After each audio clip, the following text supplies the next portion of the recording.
রুকুতে ৬টি মাসআলা। রুকুতে যাইবার সময় আল্লাহু আকবার বলা সুন্নাত।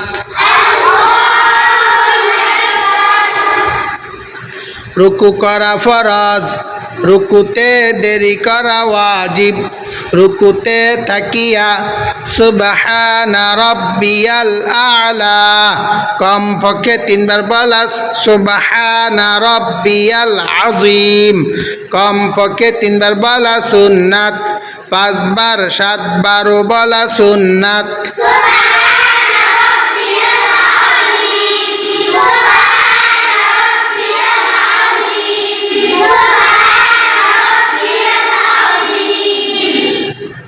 রুকু হইতে উঠিবার সময় সামি আল্লাহু লিমান হামিদা রব্বানা লাকাল হামদু বলা সুন্নাত।